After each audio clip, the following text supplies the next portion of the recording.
यहाँ एक बार बजे ने वो लग एक अंदर रखो तो देसी बचाओ तुम्हारे ये कंते तू भी होता था अंदर भी होना थी की बात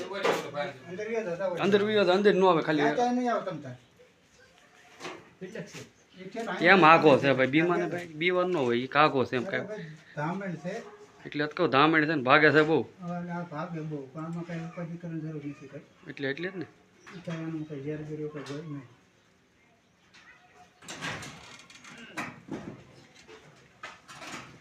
એ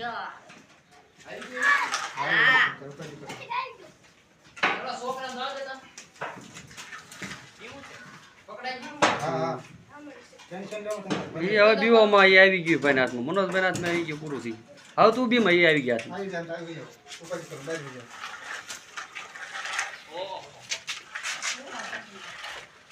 ધામણી છે તો કહું ભાગે બહુ ધામણી છે હવે તું રેવા દે ને લા ભાઈ બરોબર કરે છે એને કરવા દે ને ભાઈ તમે એને કાંઈ બતાવવામાં આવ્યું બે બીતી હોય આપડથી એ રીતે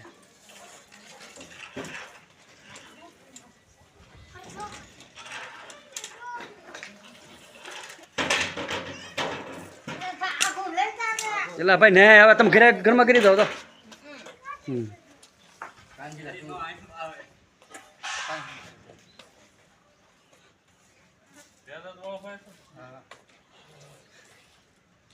આપણે ગુજરાતી આપણે ધામણી કહીએ હિન્દીમાં ધામીન કે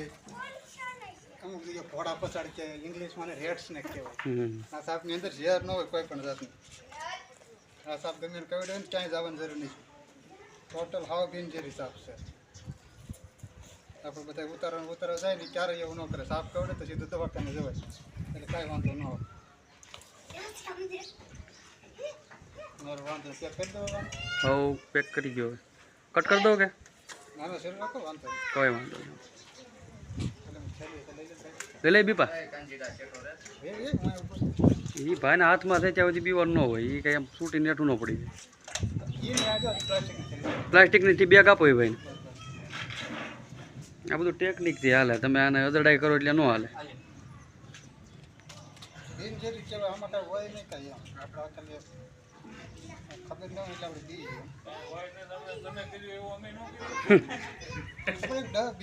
આ બધું વસ્તુ ઓલી નોલેજ વાળે સમજ આ ઓલા જેવું છે અશોકભાઈ નોલેજ વગરનું ખોટું આ ભાઈને આનું સ્પેશિયલ આની માટે જ હોય અને ખ્યાલ હોય કયો સાપ ઝેરી છે કયો બિનઝેરી છે આપણે બી જાય ભાળી એટલે સરસ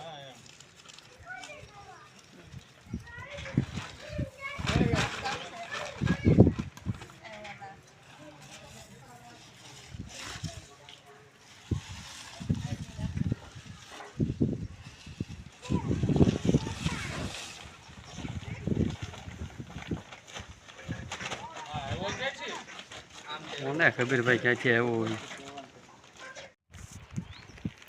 હેલો દોસ્તો હમણાં 2 મિનિટ પહેલાં